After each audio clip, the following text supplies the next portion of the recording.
Alright, how's it going, everybody? This is Ismortah.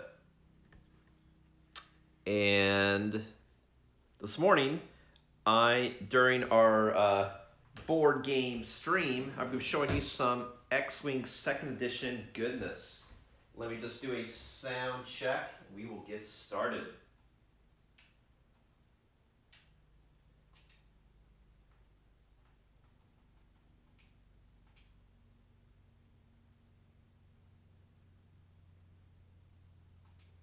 Testing 1, 2, 3. Right,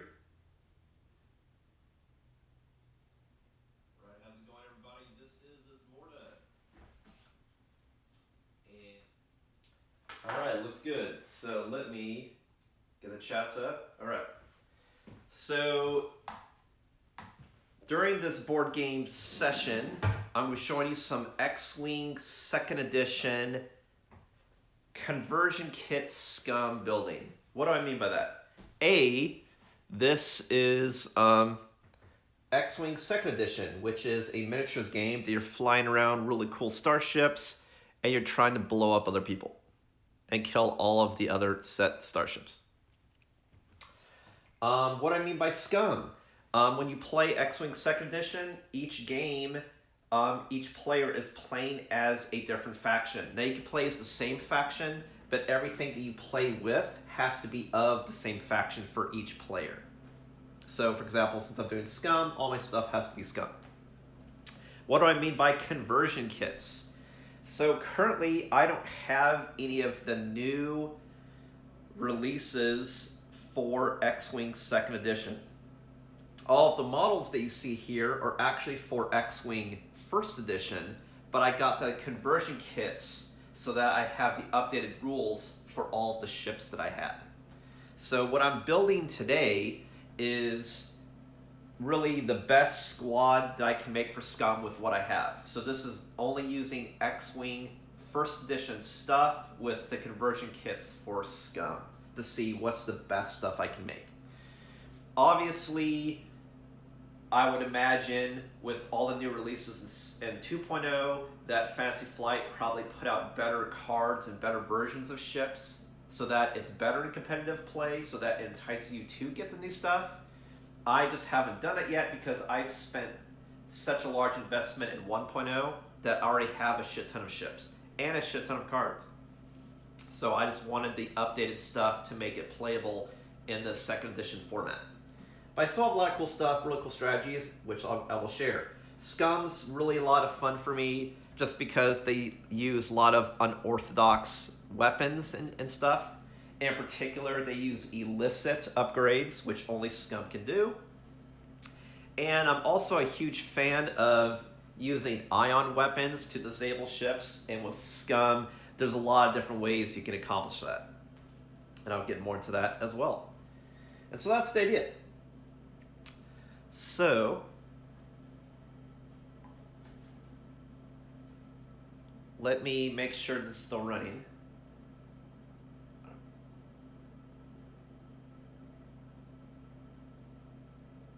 What the fuck? This checking looks like it disconnected offline. It's not working.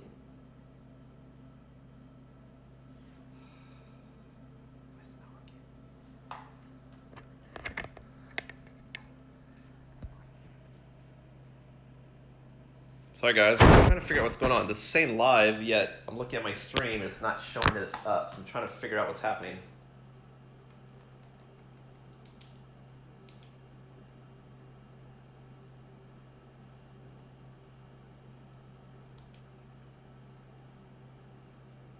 Okay, weird. Not sure what happened there. Might have to piece stuff together. But anyway, I'll just continue. All right, so let me get started. So, what I want to show you today are, these are the ships that I want to build my SCUM squadron with. And I'll show you different ways that I can do different combinations of these ships and different upgrades. And then the ideal one that I'm thinking about rolling with, and then how you could possibly then move them in combat to be effective as a squadron. Alright, so first I'll show you all the cool ships that I was thinking about using for this. The first one is the M3A Interceptors, of which I have 2.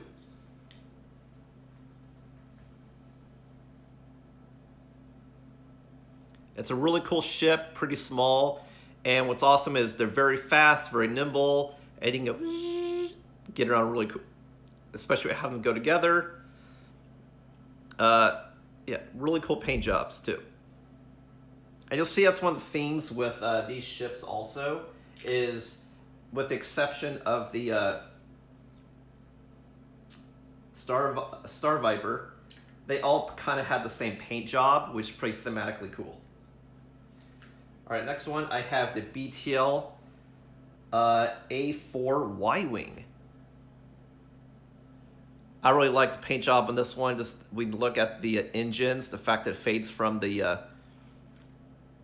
maroon color to black, and then to the light gray. I just think it's really well done. Next up, we have the M12L Chemogila fighter. Probably butchered that name. This is the only medium-sized ship that I'm using. The other ones are small. And that's also a new addition to X-Wing 2.0.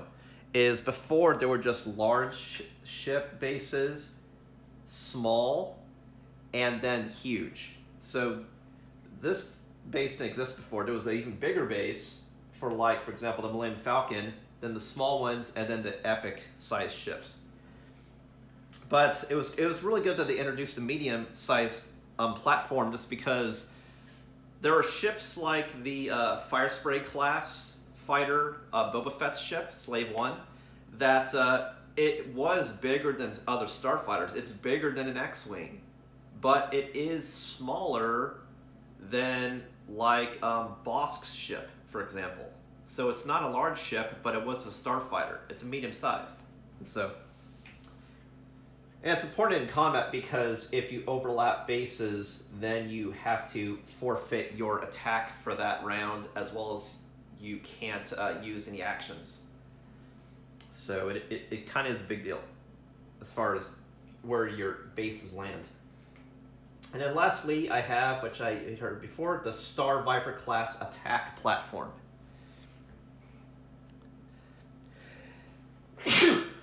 I'm allergic to Star Vipers. This ship just looks so cool. That's why I'm like, oh man, I don't know exactly what squad I want to do, because it just looks so intimidating, so cool. So awesome. And that's why I made a build with it. I might go back and do it, but we'll see. Because the Star Viper, in my opinion, is actually the best starfighter in the game. If you're just doing one-on-one dogfighting, one starfighter against another, this one, in my opinion, is the best, because it has such insane maneuverability, high speed.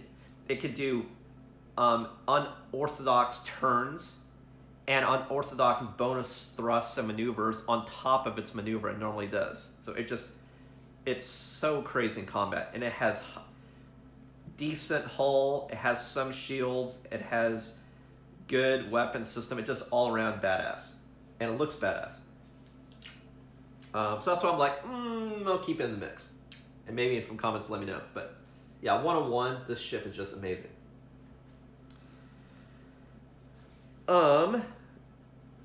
And so these are the dials, and so these are, next I'll show you the maneuver ability of each of these ships, how it moves.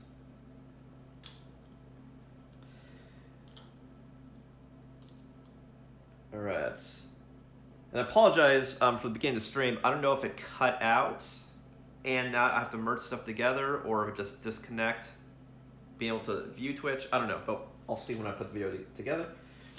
All right, so first I'll show you maneuverability of the M3A Interceptor. So this guy's maneuverability is pretty bananas. You see by looking at this dial, if I get it correct, it can go speed 5, which is the fastest speed, which most ships can't do. Most ships can only go possibly to 4, and this guy can go to 5. And it can do a lot of high-speed turns that actually remove stress, which you see with the blue arrows. So he's got 1, 2, and 3 maneuvers that he could regain stress. As a reminder, any maneuver that's red, you get a stress token. And if you're stressed, then you can't, if I recall, you can't take an action. Or, well, no, it's not that you can't take an action. It's when you're stressed, you can't do any actions that involve stressing. You have to unstress first. You have to remove the stress tokens. If I recall, unless they changed the rules, the only way you're in a situation that you can't actually attack is if you accidentally bump another unit. So you can still do secondary actions if you're stressed. If I recall, you just can't do further stressed actions. I could be wrong. It could be when you're stressed, you also can't do actions. So don't quote me on that. But it is a disability. But typically, the reason why you get a disadvantage is because when you do something stressed, it's very powerful typically. Alright, so next one I'm going to show you is for the Y-Wing. So the Y-Wing, as you might expect, is pretty slow and sluggish because it's the bomber of the starfighter world.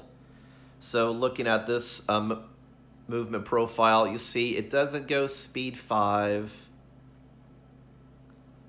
And it can't regain stress by anything going speed 3. So it's definitely not as maneuverable. It doesn't have as many options to do tight 90-degree turns. So it's a slower ship. Not only speed, but its ability to maneuver hard turns. But that's okay, because you see later, I'll show you later why that doesn't matter as far as how you play with it. But that's important, is you can't play all the ships the same way. You really want to take advantage of what they're good at. These ships are good because they're maneuverable and they're fast. So they're hard to hit. They can get in your face really quickly. And then get into an advantageous position, like behind and close. Boom, boom. The Y-Wings are slow as shit, but they have really powerful shields, armor, and weapons. So you use them just as, I'm going to blow you the fuck up. So you want to put them in situations that they can shoot the enemy, and the enemy can effectively shoot back. I'll get more into that later. Next I'll show you is the M12. This guy goes about as fast as the Y-Wing. You know, it is a slower, less maneuverable ship, but it actually is more maneuverable than the Y-Wing. So it's not as fast as the Interceptors or maneuverable, but it's definitely more maneuverable than the Y-Wing. Only because it can turn on a dime. So it's, as far as speed, not so much. As far as stress, it doesn't have ways to recover stress as easy as Interceptors. So these two are pretty much alike. The fact that even though this has a bigger base, it actually can do tighter turns. But you also want to keep in mind that this has a bigger base. So when this moves, its tight turn, it's going to go a lot farther. So when this does a 90-degree turn for like 1 or 2, it's going to go to here. Whereas this guy, it's going to go, it's going to go farther and take up more space. So you got to make sure you have room for it to move. Which is a good point. I probably should get out the maneuver dials and do that toward the end. And then the last one is the Star Viper.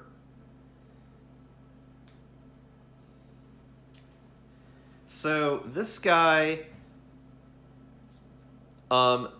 isn't as fast as the Interceptor, because the Interceptor is so light.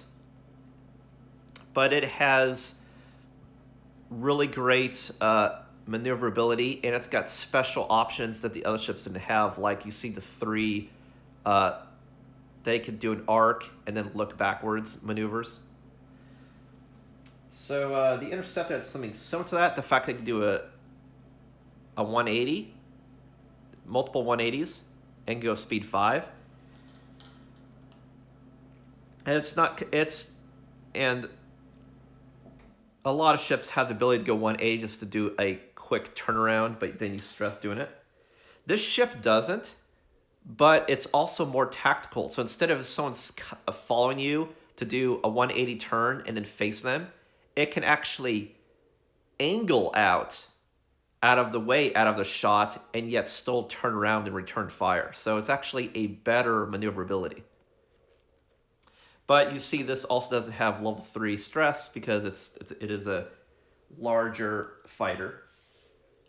But because of its systems, it's got wicked ways it can naturally stop, turn, that this ship can't do, even though this ship can go like a butterfly, if that makes sense.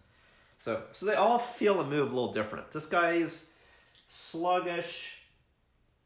This guy, but it could turn. This guy's sluggish and slow, but it's got a lot of weapon systems. This guy is a bigger ship that moves similar, but also has the ability it can do tighter turns to move like a turret, the entire ship, as opposed to Y-Wing that actually has a turret. This guy has great and unnatural movability. The fact that it can do a move that can do this arc and then return fire, as opposed to following it, return fire. So more advantageous shots. Whereas this guy can do basically whatever you want. It could easy regain stress, go super fast, it can do whatever it wants in the game. All right, so the next thing I want to show you is what is each ship. When we get to the nitty-gritty, what are the specs? Is its weapon systems, pilots, hull, armor? What can it do? What can it do in combat? So, I think how I want to do this.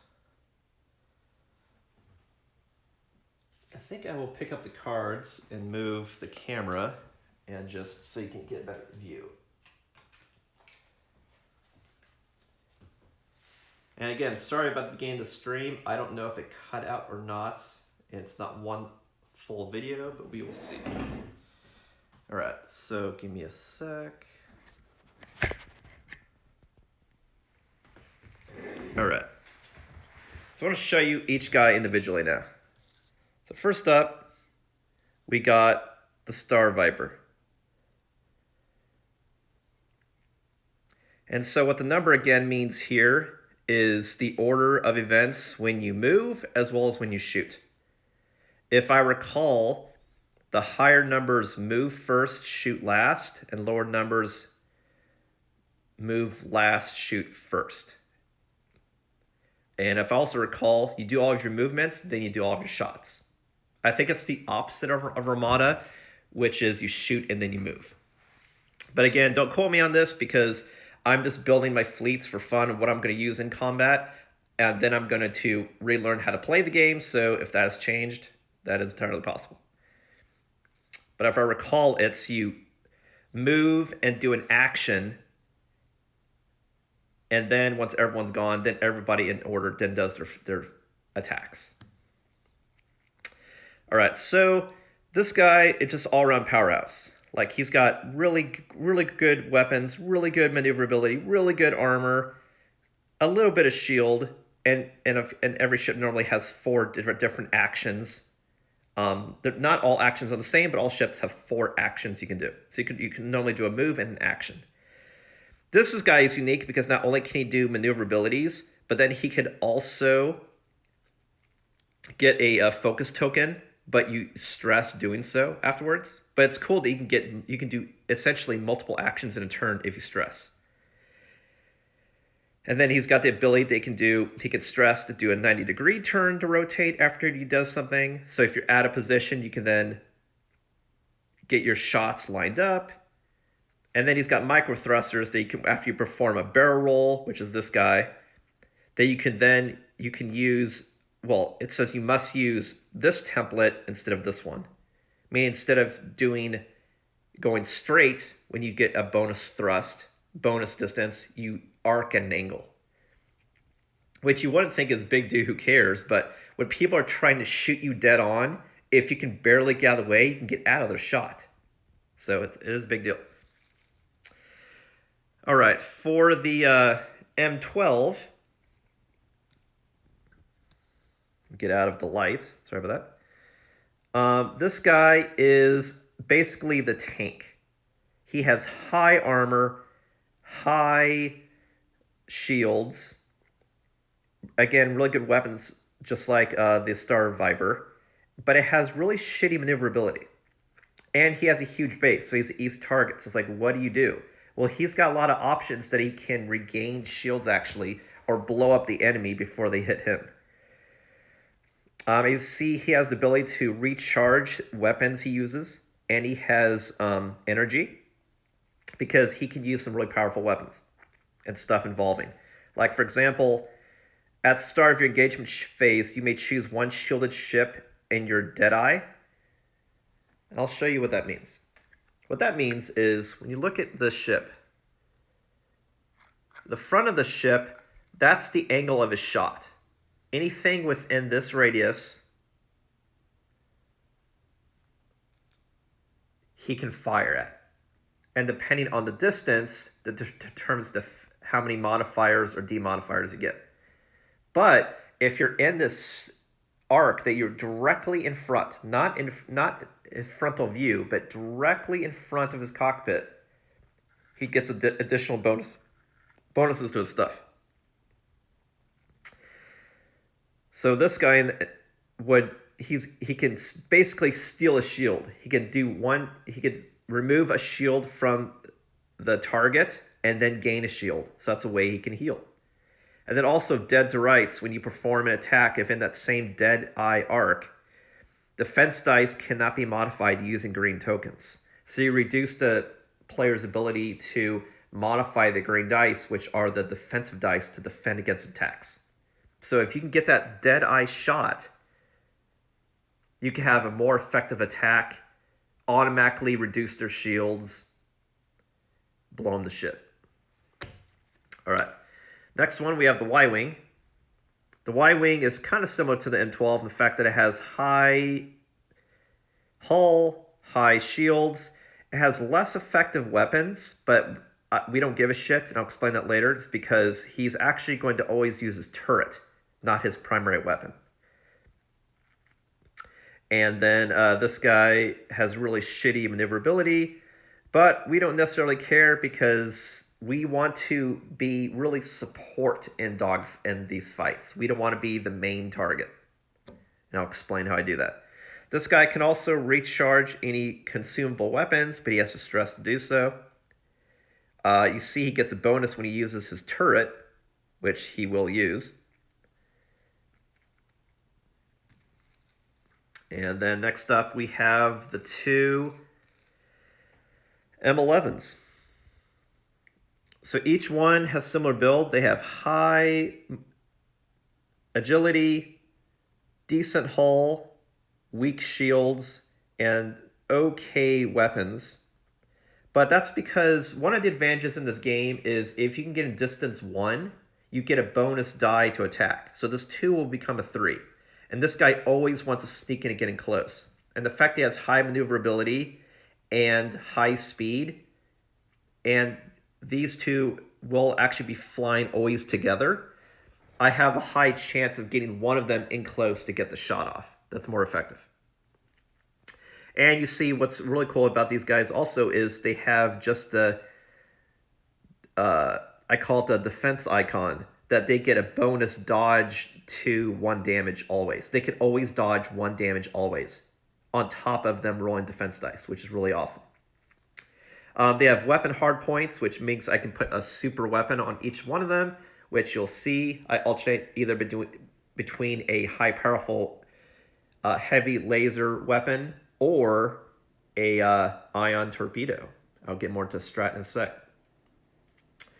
But more importantly is what they do. Like, they both have the ability to avoid a lot of damage. So just like fucking gnats. The fact that they could do damage to you and you can't really effectively get rid of them. Even though they have low hit points, they're just hard targets.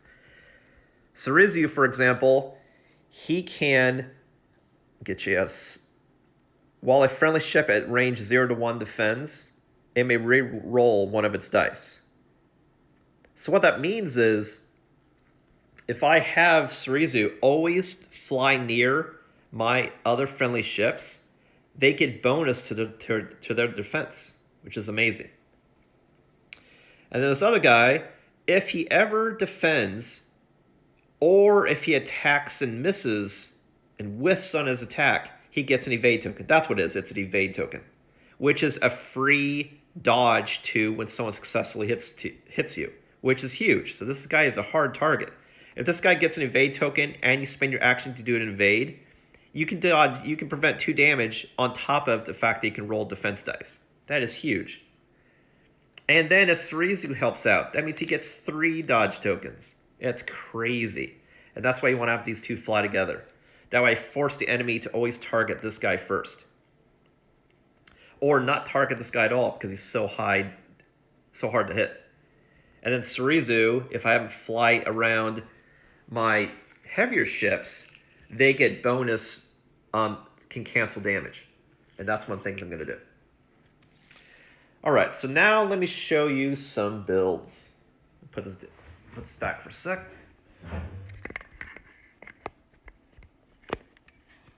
And what I'll do is, even though I know it's hard to see, I will set this up so you can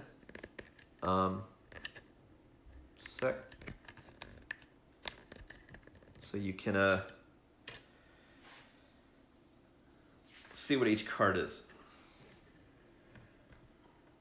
Because for the rest of these, I'm going to focus more on what I'm doing with them than what they say verbatim. All right.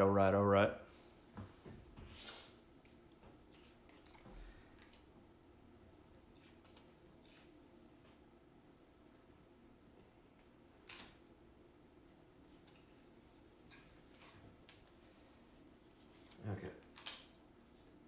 So I have a couple different, by couple I mean 4. I have 4 different builds that I thought about using and building, and then one that I've decided I'm probably going to do. But first I'm going to show you all 4 builds so you can weigh in and see what you think, because maybe based on your playstyle and ideas, one of these other builds work better for you if using these ships, or inspire you other ideas for upgrades for these ships. All right, so again, I'll put these models next to here so you know which is which. But I'll hold up the cards.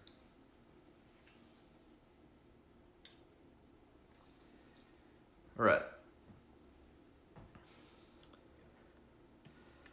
Let's see, so my first build I call Dead Swarm. So this one uses this guy. We got, wait a minute. It'd be nice to read the right thing. This guy, and Intimidation, and Ion. This guy, Intimidation, Ion. We got Dahlon, and we got Predator, and R2, and Inertial, and some Hull. And then Cavill, we got Ion, R2, some minis, mines, and Cyber. All right, so this is the first build that I made.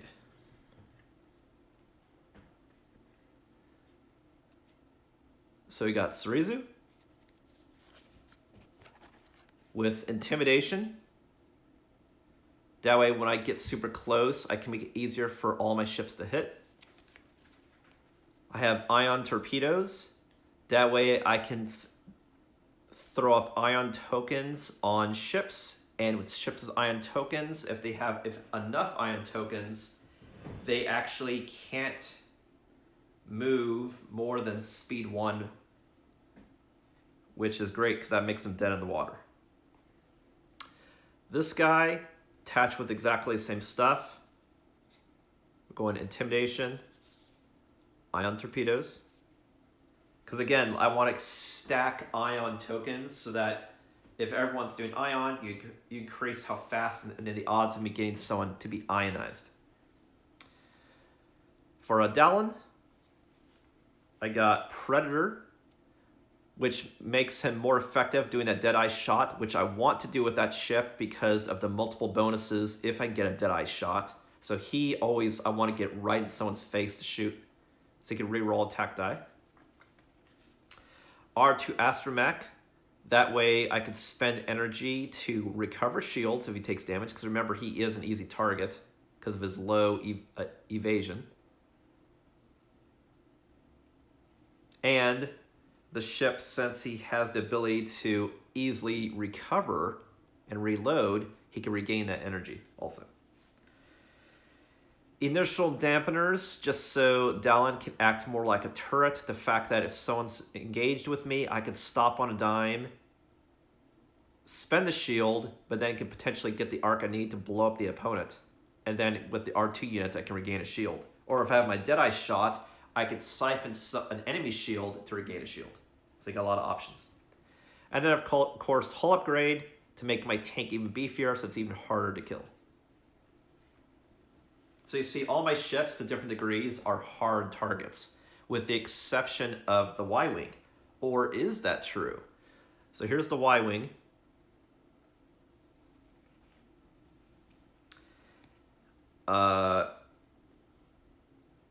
Whoops, I got something out of order, sorry. Sorry about that. I forgot that Dallin also had ion missiles, because ion stuff...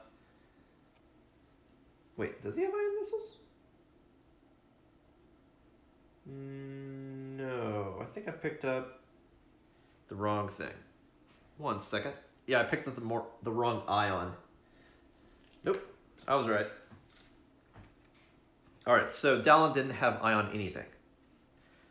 Cavill, though, has ion cannon turret, which does, wait for it, stacks on more ion weapons. And so what is a turret in the game? What a turret allows you to do in the game, is instead of trying to get that forward arc in front of the ship, it allows you to set a place you want to shoot out of. You have to choose which one of these 4 arcs, and then that weapon will shoot in that direction. So it's cool, you can always change it, but you can only then hit with that turret in that trajectory. But if you see how I'm going to plan to play with the Y-Wing, being you either do attack runs or you do kiting, you always have 100%. You always 100% know what trajectory you want to use, because you force it. You force the enemy to come to you instead of you going after the enemy. Therefore, you know what he's going to do. Is the strategy. All right, then he also has an R2 unit, so he can regain shields. So even though he's an easier target, he can absorb more stuff because he can heal. Proximity mines allow you to drop mines behind the ship to blow up anybody that runs into it. Notice I said anybody, meaning you can also, friendly ships can run into it. But the whole idea with the Y-Wing is if I plant that in front of the enemy or force the enemy to chase me, I can make them run into it. It does heavy damage. And then Contraband Cybernetics, which is cool because it says before you activate, you can spend energy, and if you do, until the end of the round, you can perform actions and execute red maneuvers even while stressed. Okay, so when you're stressed, you can't do an action or a red maneuver. Whereas when you run into another ship accidentally, you just can't shoot or do an action. So that is important. So this basically allows me to do stuff as though I wasn't stressed, even though I am stressed, which is huge. Especially for the Y-Wing, because that means, like, for example, I could do an action with the R2 unit to, like, heal while I'm stressed trying to get away or something. So I could, like, makes the enemy waste turns shooting at me and doing nothing while my friends are hopefully intercepting from the sides or behind to take out the ship. All right, so the next type of build, I call it the Evade Swarm. This one uses the same 4 ships, but has a little different weapon configuration. So let me build that one right quick, show you how that one rolls.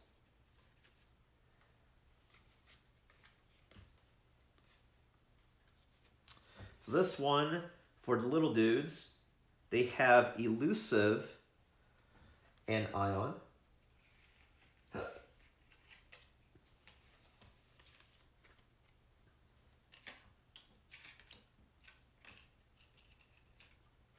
And then Dallin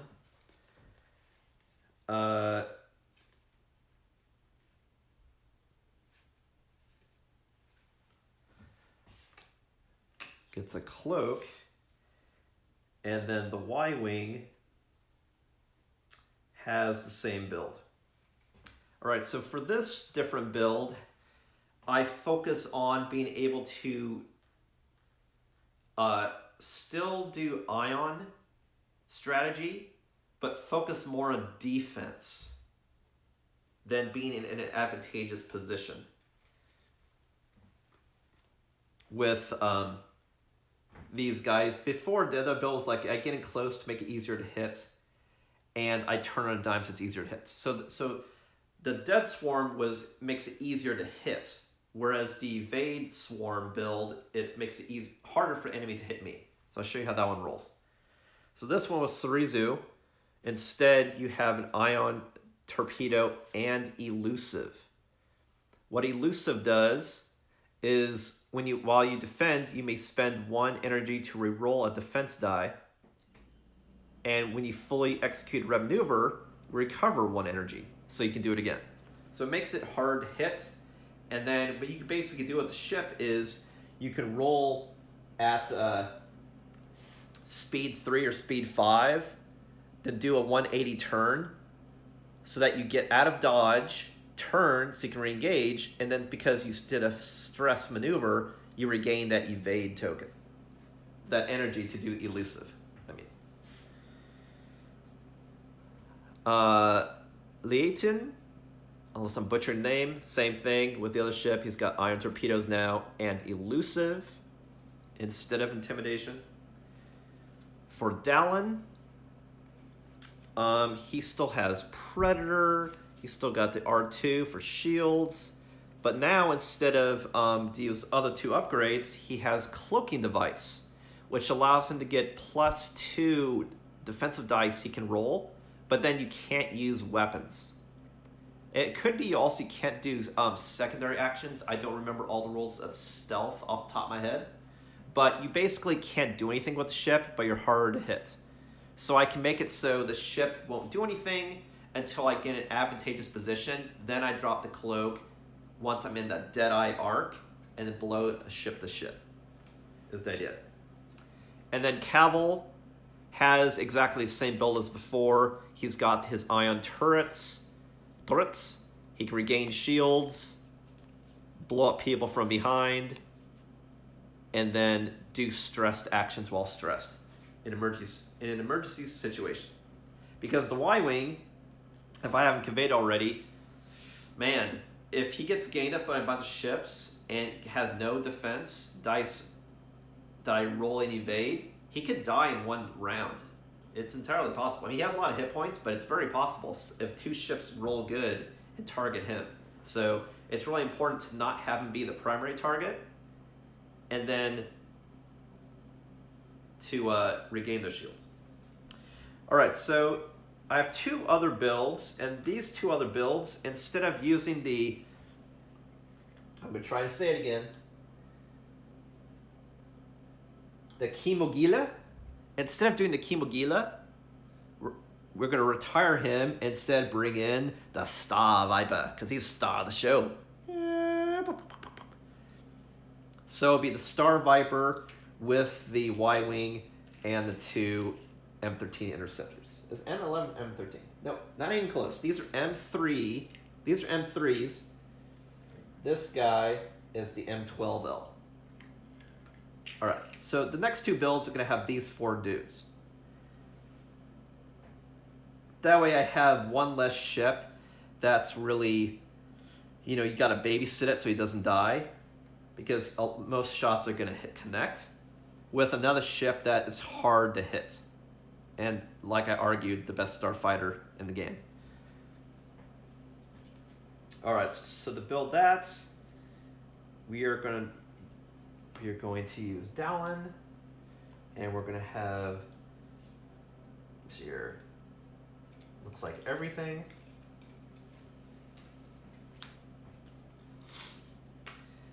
And then my M3s are ditching all this shit in order to get that heavy laser cannon I talked about before. And then the Y-Wing, I believe, is still the same build?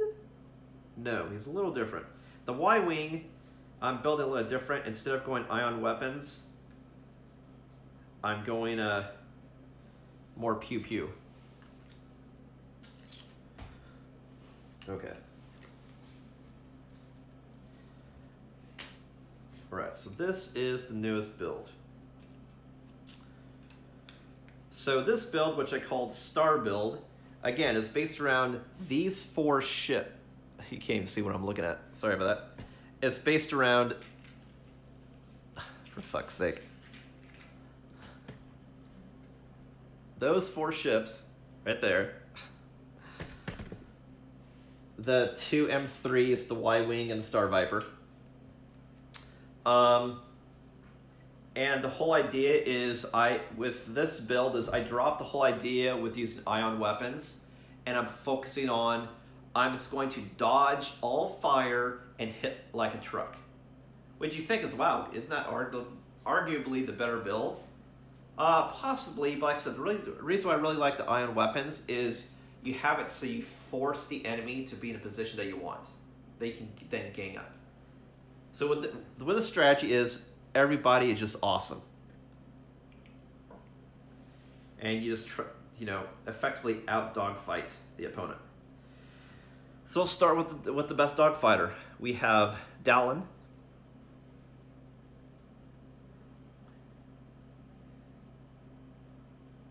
Wow, you know what I just realized? And I swear to God, I didn't even realize this until just right now. Honest to God, didn't even realize this. I have both of those ships is the same pilot. I didn't even realize that. They're both Dallin. Holy shit. I didn't even realize it's the same guy. That was not intentional at all. Dallin flying the Star Viper, and Dallin flying the M12L. No shit. Crazy. I did not even realize that. To have the same pilot flying 2 different ships.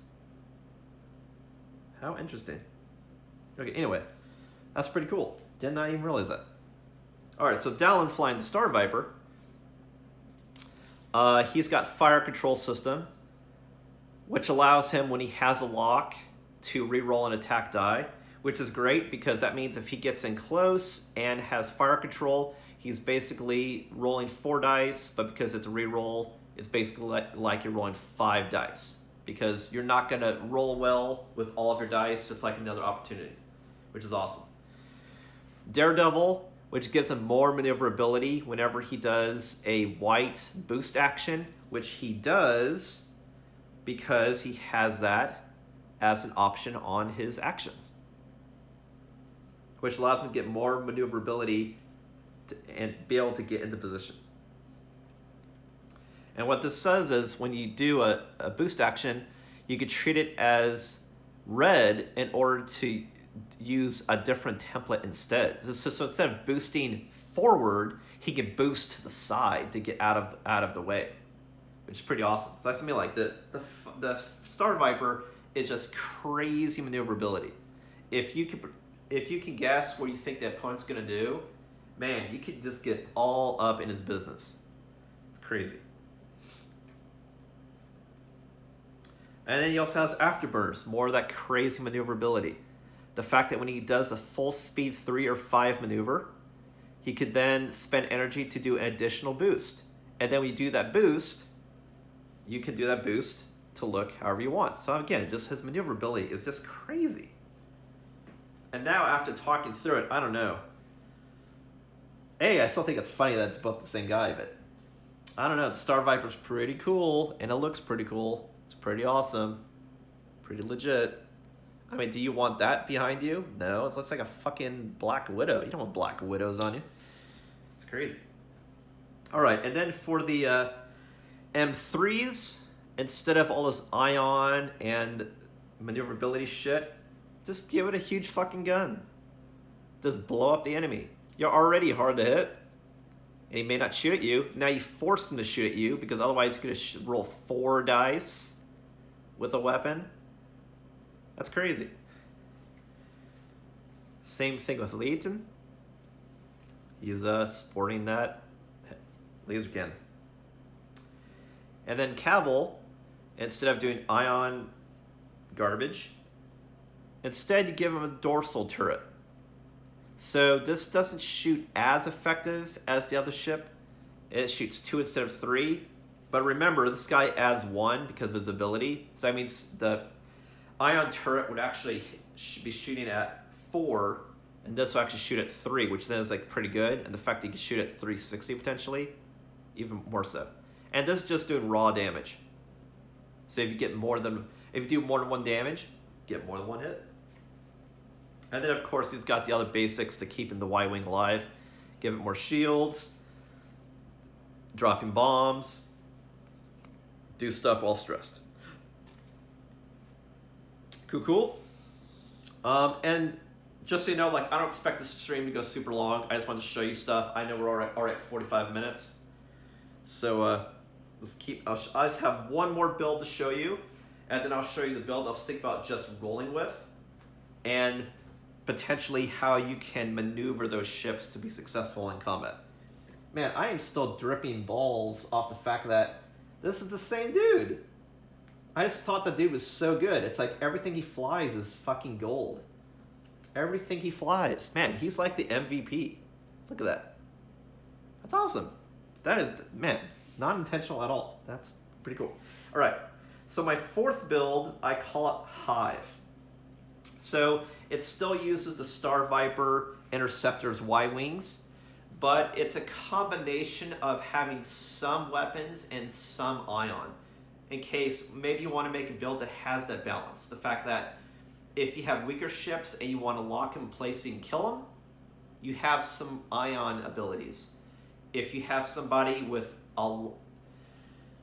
that's a hard target, well then you want the bigger weapons. So you have both options. So let me show you that one right quick. So that dude, let's see here, has no fire control.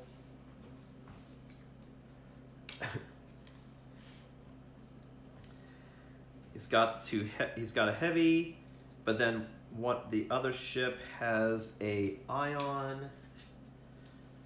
And then, and in case I didn't specify, all of these squads that I'm showing you are based on 200-point builds. So it's a standard 200 points. And then we ditched the dorsal back for the ion, if I recall. Okay, so this build is called the Hive Swarm. Similar to Star Swarm, but has a little bit more balance with some half heavy weapons, half ion ability. So for Star Viper, we have Daredevil and we have Afterburner, but we ditched fire control. Surizu has a heavy laser, but then Leighton has an ion torpedo.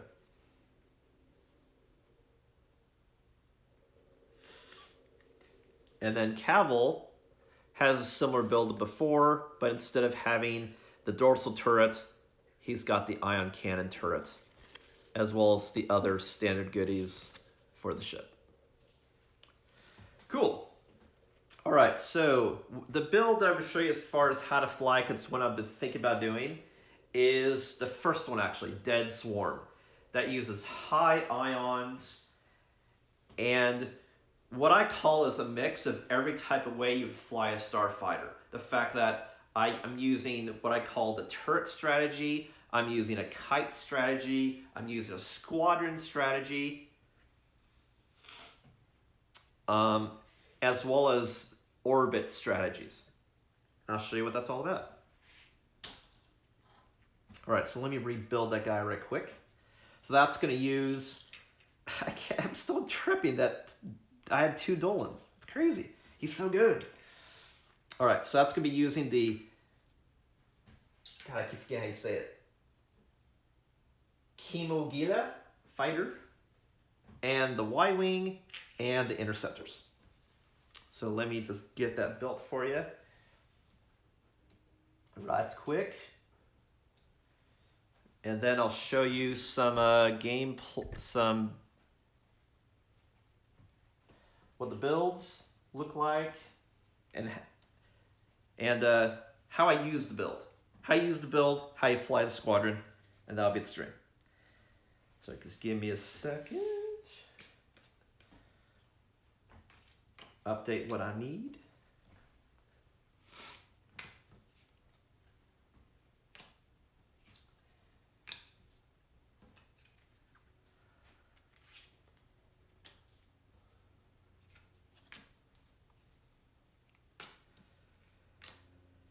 All right.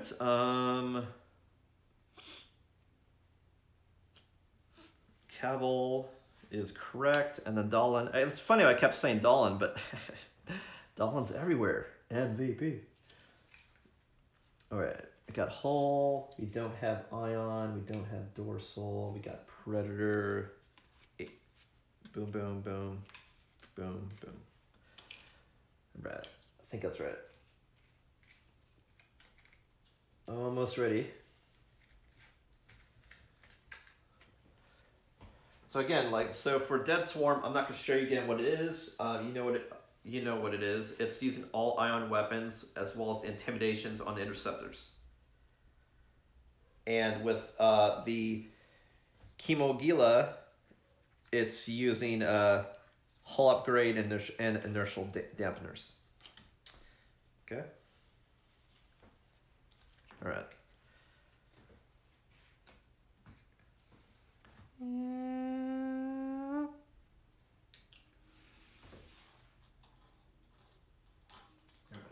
I'm not going to use measurement tools. I'm just going to show you in general how to fly.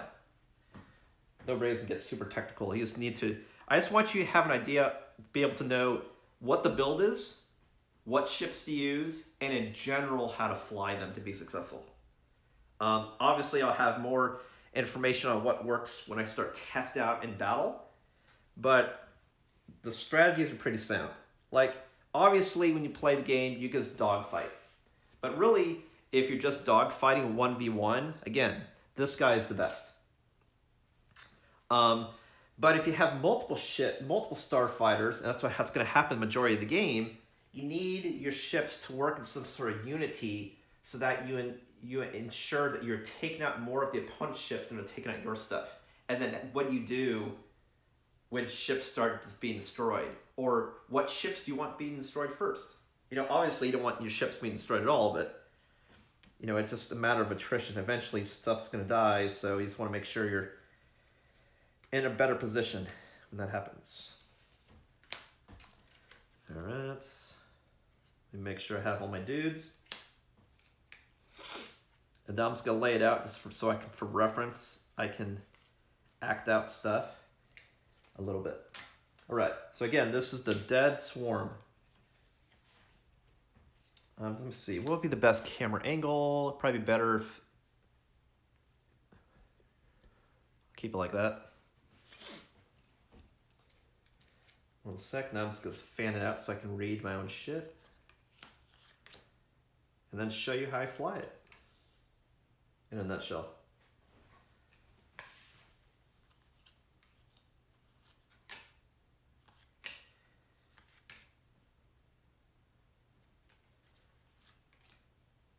And of course, there's probably multiple ways to fly.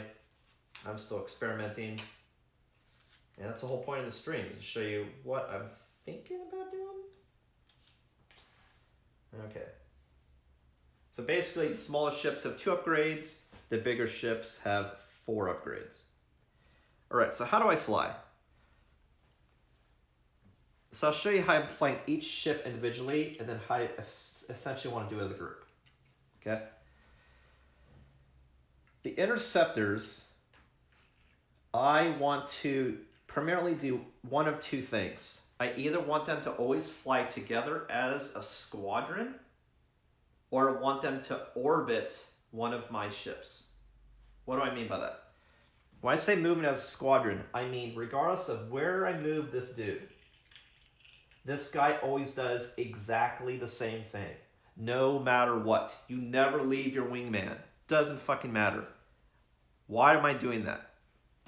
Because if I get in if I'm, let's say who I'm attacking is this dude, because he looks like we need to gun him down, right?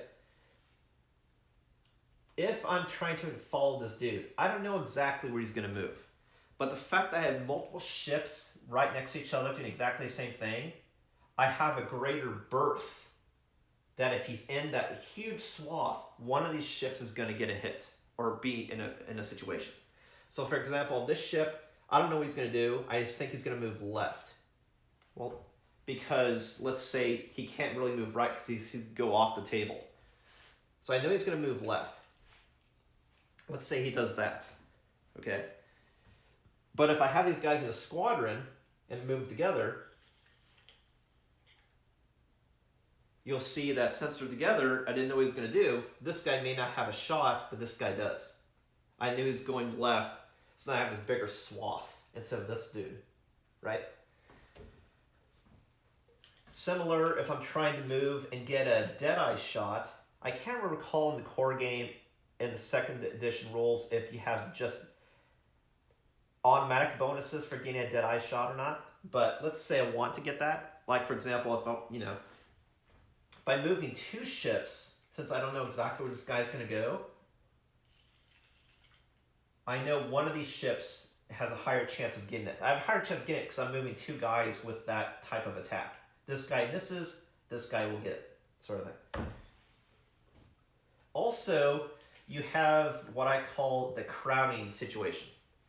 Because I am moving 2 ships, I'm taking up more space on the board. Just like why I have to be careful with this guy, which I'll get to more later, because he takes up so much space. That allows me to essentially screw up the maneuverability of enemy ships. Hey, Necros, glad you could join. Sorry, I just noticed.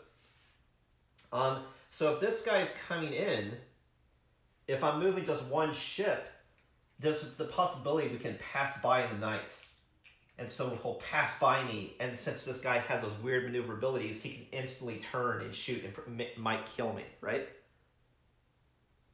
Whereas if you're moving as a squadron and it's tight, he may not be able to get by. You reduce the chance of him getting by, which means he's stuck in front of me. Why do I want to do that? Because these ships have intimidation, remember? Which means that if I'm at range 0, meaning collision range, that now he rolls 1 fewer defense die. So that means that even though these ships can't shoot, they also don't have the best weapons. But then when I bring in my heavy hitters, they're going to blow him the fuck, because now he has 1 less defense against all attacks. They're going to blow him to shit. Is strategy there. Alright, so these guys I want to move as a squadron, is one of my ideas. The other idea I had for these ships, if anything, at least for Surizu, because he gives bonuses to my friendly ships when they're flying near, is to do an orbit strategy. What do I mean by that?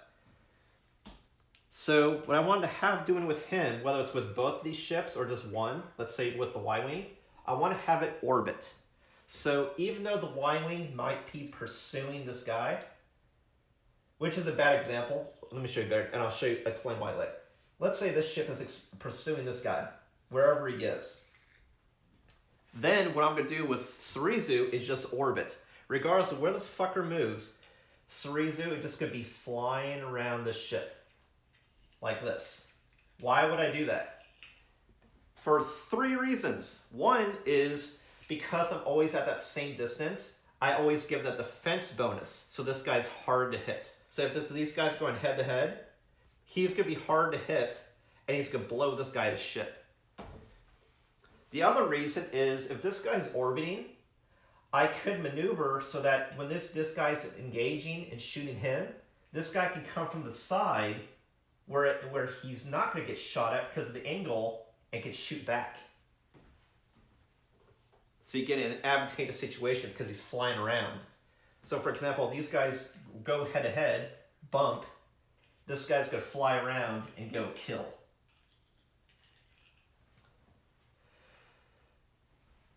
The third reason is you can use it as a way to, again, force that crowding.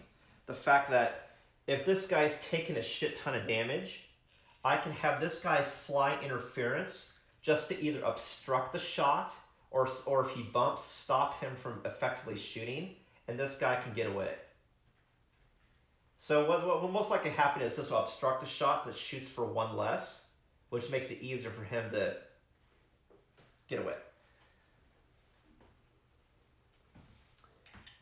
So that's how I fly the interceptors. So how do I fly this dude? This dude, I know I said I could fly after, but he's not the fastest ship. He's not the most maneuverable, with the exception of the fact that he can stop on a dime and turn on a dime. He can turn on a dime because of his dial, which allows him at speed 1 to even do a 90-degree turn. And then with, again, inertial dampeners, he can lose a shield to essentially not move at all. So this guy I want to move like a turret, really, because he has that awesome dead eye gun that I just want to always exactly be pointing at the enemy at all times. And you're like, well, if I keep using inertial dampeners, I'll keep losing shields. Yes and no. If I'm always getting that shot, I'm always draining the enemy of their shields if I have the Deadeye, because the enemy will lose a shield and I'll gain a shield. And then also, remember, I have the R2 astromech. So I can have it so I can't use my weapons for 1 turn, and then I can just gain a shield. I'm essentially converting power from weapons to shields. And then, if you remember, with Predator, I get an additional bonus when I shoot somebody in the face. And then Dead to Rights, if I'm shooting someone in the face, they also can't use green modifying tokens when they're defending. So they can't more effectively defend. I can have a better offense, and I automatically start draining shields. So I just want this guy to always just be, and that's the strategy. This ship, I do not want chasing after ships, because if I do a chase like against a Star Viper, I'm gonna fucking lose. I'm moving slow, and this guy's gonna do weird angles, get behind me. I'm gonna die quick. So what I want to do is just sit here, so this guy can move around like a butterfly all he wants, and I'm just gonna point at him all the time. Move around all you want, little man. I'll kill him. That's the idea. All right. So the last one is the Y-Wing. So how do you fly a Y-Wing? How I'm flying a Y-Wing, again, he's even less maneuverable than this huge medium ship. So it's like, and he's got crappy evasion. So why the hell would you use a Y-Wing? Because he's got amazing weapons. But he doesn't have the ability to move like a turret. And because he has bombs, the proximity mines, remember, what I want to do is have the enemy follow me, is what I want to do. I want to look like this guy is such a tempting rose that someone's going to want to always gun for the Y-Wing first to kill, because he's the easiest target. But he's actually not. The easiest target, even though you may not realize this, is actually the interceptor. The interceptor only stays alive if he can dodge shots. If I roll like shit, he can get one shot killed, potentially. He only has 4 hit points. 3 hull, 1 shield. He can die 1 shot, potentially. If this guy gets in close, he'll roll 4 red die. If I roll like shit and I don't do an evade token, insta death. But I want to do the illusion that this guy, you'll never hit. You'll never hit me. Oh God, I need to go after the Y-wing. Okay, I'll go after the Y-wing because my weapons will always hit. Yeah, but and that's true. You might kill the Y-wing. The Y-wing potentially could be the first one that I lose. But the Y-wing will always take somebody with him. Because the Y-wing, how I fly him, is two different ways depending on what's happening in combat. I either do an orbit strategy or I do a kite strategy. So when I do a kite strategy, if he's being engaged, let's say the Star Viper's coming after me. Pew, pew, pew, pew, pew, pew, pew, pew. If you fly behind me, I'm going to start dropping bombs behind me, which means he'll run into it and die. And then while he's pursuing me, remember, I have a turret, which is an ion turret. What's going to happen when I shoot an ion turret? If I hit him, he's then going to go speed 1. What happens when he goes speed 1? He can't get out of the way. He can't get out of the way, so I'll drop a bomb. Then he runs into the bomb, and he dies. So he got hit by an ion, and then he got hit by a bomb. And then since he's going speed 1, my friends who are orbiting me, dead. Because remember, I'll have 2 interceptors.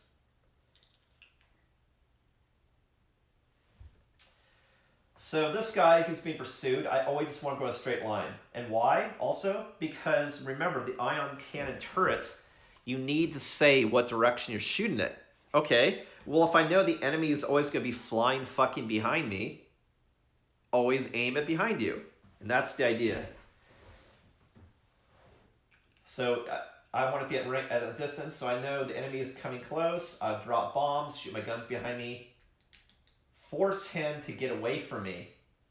And then when he's getting away from me, because, oh shit, I don't want that to happen, what's going to happen? He might bump into one of my orbiting interceptors, or if I predict that he's going to fly away from a mine, I can already have my turret pointing in that direction, so when he leaves the mine, boom, catch him in my sights. So the last maneuverability with the Y-wing is the orbit strategy. But his orbit isn't orbiting around a ship like the interceptors going around. What he does is he orbits the battle. So if these guys are playing chicken here, what I want to do with the Y-wing is then just fly around the battle itself. And because I have that turret, if I have it, for example, if I'm doing a counterclockwise orbit, then always have the turret facing left, always. Because then I can just do this. Pew, pew, pew, pew, pew, pew, pew, pew, pew, pew, pew, pew, constantly. Eventually he'll go speed 1, because I'll have so much ion on him. And then I can get really close. That way I get a bonus to my attack, so I'll be rolling 4 dice, dead shot. This guy's fucked. And that's the general strategy with the Dead Swarm. Then I'm just putting everything together. So we got enemy units. I'll just slowly move my turret, always having it face this enemy. I'll have these 2 dudes orbiting.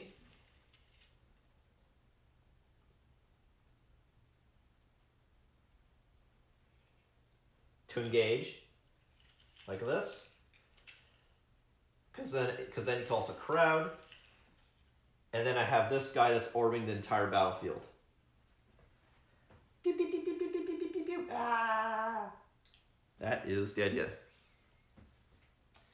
Now there's a couple little deviations I can do this based on what's happening though in the battle. Like for example, if I'm orbiting this dude, well, really the primary one I want to orbit one is this guy for the bonuses. Then this guy might fly off to try to get an advantageous position. If I see I can get it. But then when this guy backs away, I want to get back into formation. That way they move as a squad so they can support each other.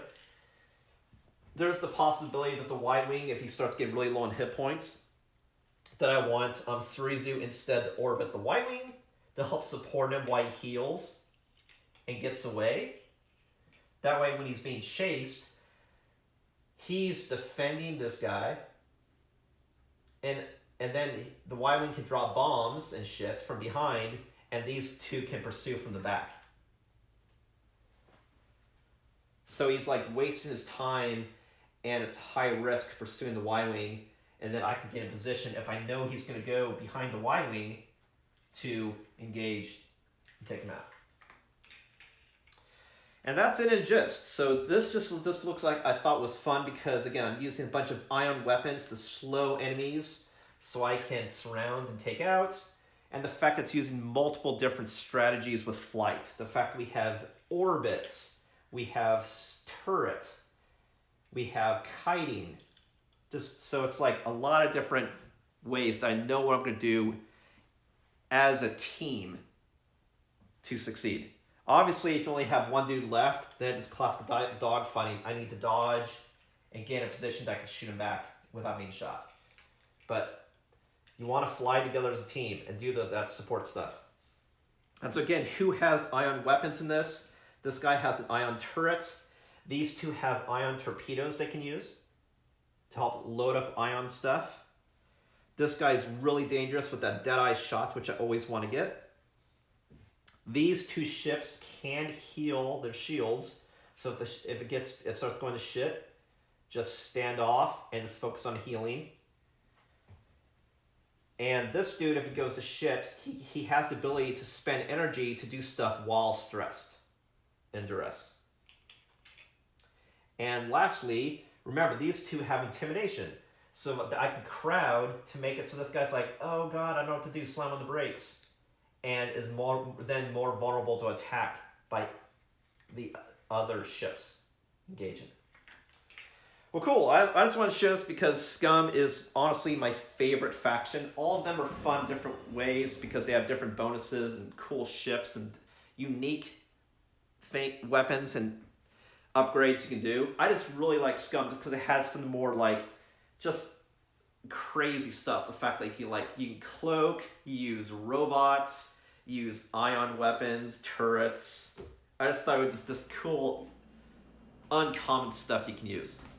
And also the fact that the SCUM stuff just had some of my favorite paint jobs. All of these just so cool.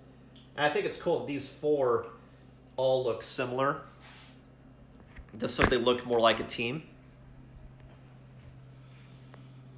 But it's just cool looking. Cool paint jobs, cool unique shapes to the models. This is a Y-Wing, but its paint job, it looks badass being the SCUM. Pretty cool. Do you recommend? And again, all of these ships are 1.0 models using the SCUM conversion kit upgrade. So no new shit at all. And you see the strategy is pretty cool. The model's pretty cool. It's pretty good to go. Well, thanks for watching, everybody. My next board game stream is going to be next Saturday, 9 a.m. CST. And during that, I'm going to finally, long overdue, be doing a Twilight Imperium Prophecy of Kings expansion unboxing to show you all the goodies in that box. But my next stream is actually going to be tomorrow, Sunday, 9 a.m. CST. Now I'm going to be doing World of Warcraft, continue my playthrough of Revendreth. And what I actually expect to do is I want to finish the story tomorrow, if possible. The core chapter, the core storyline with Revendreth. So I want to do chapter 6, and then I may do an ad hoc stream after lunch to continue. We'll see how it goes. But I really want to finish the arc. Well, thanks for watching. Again, man, I really recommend the SCUM. It's pretty dope. Look at this shit, man. It's awesome sauce. Well, thanks for watching. Again, this is Ismortah, and I will catch you next time.